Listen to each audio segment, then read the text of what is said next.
Hello， 大家好，今天想请大家来欣赏这颗美丽的紫香兰，来感谢大家1年多来对我频道的支持，频道订阅人数突破了1万，感谢大家。这颗兰花的名字很容易记，紫色的，香的，所以叫紫香兰。它的学名叫二瓣兰。它在我手上第2次开花，这里1杆5朵花，这边第2杆也是有5朵花，这里第3杆也是有5朵花，这边第4杆有6朵花，这个第5杆有3朵花，最后第6杆也是5朵花，总共6杆29朵花。花很美，绿色的花瓣上带着褐色的斑纹，蕊柱是浅黄色的。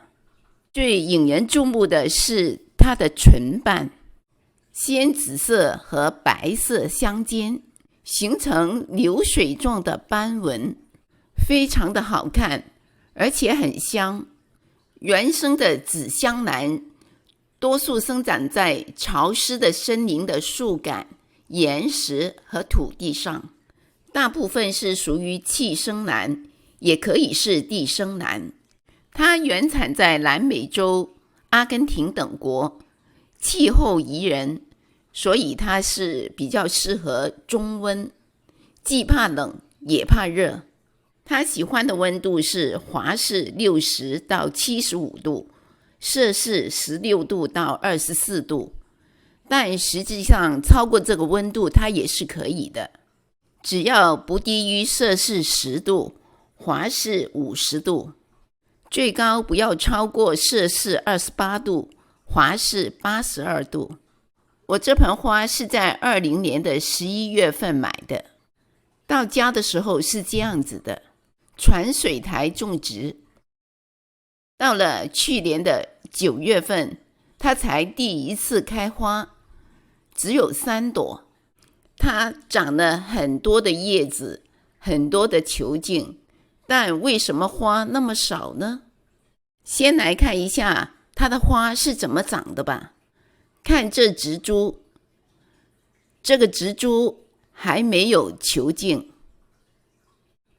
不是看上去没有，摸上去里面也没有球茎的。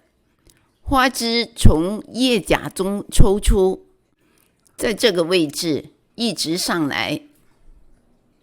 旁边的这些叶子呢，跟这个花梗是同步生长的。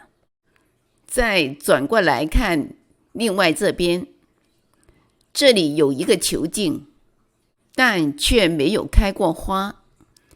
再看里面买来的时候就有的球茎，小小的，还有这外面的比较大的球茎，这些植株都没有开过花。再转过来看带有花的植株，这棵植株双花梗，没有球茎，这样可能会看得更清楚。茎杆瘦瘦的，没有鼓胀的球茎。再转过来看其他的，看有没有例外。这一株也是双花剑的，看它的茎杆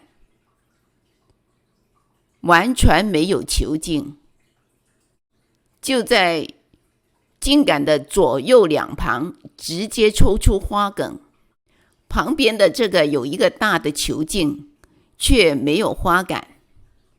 现在这个镜头就很清楚看到左右2株是没有球茎的，都开出了花，有球茎的反而没有。这是它很重要的生长特性，一定要掌握。当它有新苗的时候，就有机会抽花梗，而当它的球茎已经形成了之后呢，就没有机会抽花梗了，它只会出新苗。我第1年的时候就是不知道它这个生长特性，看到有新苗理所当然的就给它生长肥，这个就是它第一年开花少的重要原因。还有它的叶子很薄，我以为它不耐光照，其实它是很需要高光，跟卡特兰差不多的光照。人有时候会被一些惯用的意识所误导，通常我们都说阴凉是摆在一起的，这花喜欢凉，但是它不喜欢阴，它需要高光照才能开花。第三，没有昼夜的温差，它也不会有花芽分化。了解了以上3点不开花的原因之后，今年的春天我就把它挪到室外，接受昼夜的温差。当我看到有新苗长出来的时候，就立马给它高磷钾肥，也是促花肥。磷有利于开花，钾有利于它生根。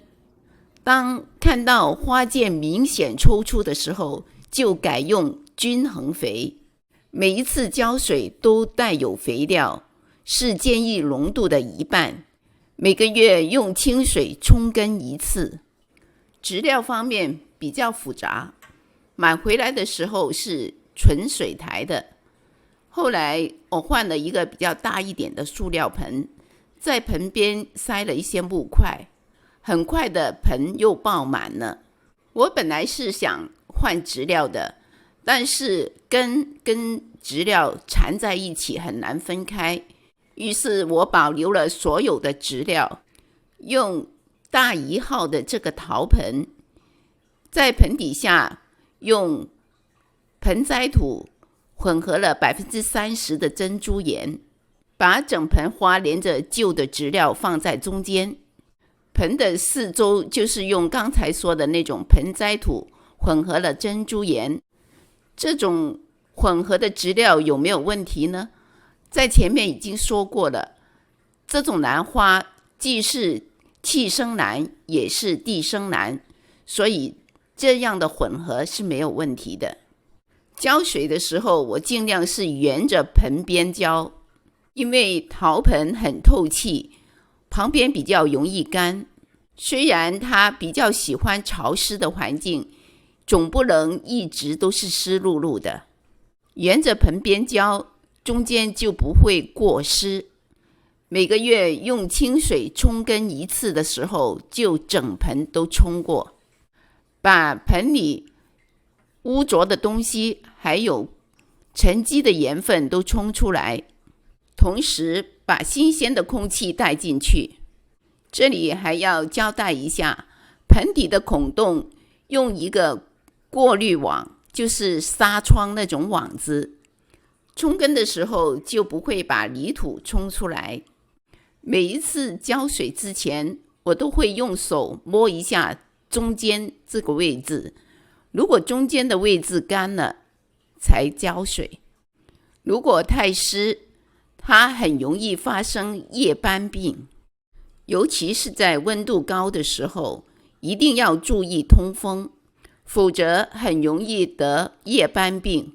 我这一盆就被我剪掉了很多的叶子。